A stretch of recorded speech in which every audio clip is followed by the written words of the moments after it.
السلام علیکم ورحمت الله وبرکاتہ. اسې د ایمانی قوت پر یو خبره کول غواړم چې موږ مسلمانان په کم حال کې پراته یو.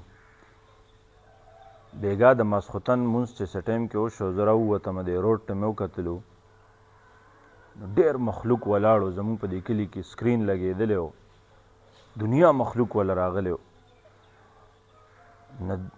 مثال دلته سکرین لګېدلی و، په دې کوڅه کې دننه مسجد دی، خو چې د الله اکبر صدا خلکو ته وشوه چې راشه د الله جل جلاله کور ته، نو زمونږ نوجوانان او مشران هغه میچ ته ولاړو. د میچ په وجه باندې مسجد ته راتلل هغې ته مشکل و.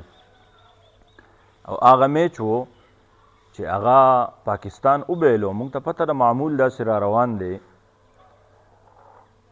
خو یاد ساتئ ګورې د میچ په وجه چې د انسان نه مونځ پاتې کېږي که نه، د مونځ نه غافله کېږي، دا دې په حرام کار کې مبتلا دی. په دې مسله باندې ځان پویه کړئ. الله جل جلاله چې پاکستان له دا دومره عزت ورکړی دی، دا ملکونه ورته کینې او پاسي، دا په جهاد ایمانی قوت سره فوج چې کوم سبق ښوولی دی بھارت ته ټول عمر به یاد ساتي. خو یاد ساتئ جهازونه اسلحې هر څه د بھارت سره مو د پاکستان سره مو. الله جل جلاله پاکستان له ګټه چې فوجیانو له ورکوله نو دی په ایمانی قوت سره وله ورکړی ده چې الله جل جلاله مسلمان کې یو ایمانی قوت او جذبه اچولی ده. لیکن افسوس سره ویم چې نن زما نوجوان او زمونږ مشران د ټوکو ټکالو میچونو په وجه باندې د الله جل جلاله نه غافله کېږي او مونځ ته نه راځي. دا ډېر غټ جرم دی، یاد ساتئ. الله جل جلاله رانه چېرته خفه نه شي، او یقینا په دې به خفه شوي وي چې وګوره ما ورله څومره ګټه ورکړه چې شکست انډیا له ورکو، د هغې جهازونه څومره په ضلالت سره چې دی نه انډیا ذلیله شوه او الله جل جلاله ذلیله کړه. نو دا ګورې په ایمانی قوت او په اعمالو سره. نوجوانانو ایمانی قوت مه پرېږدئ، کنی یاد ساتئ.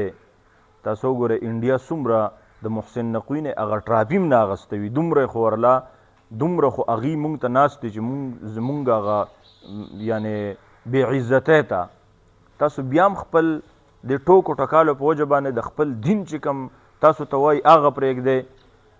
نو په دې جرم باندې د الله جل جلاله نه مونږ تاسو توبه وباسو.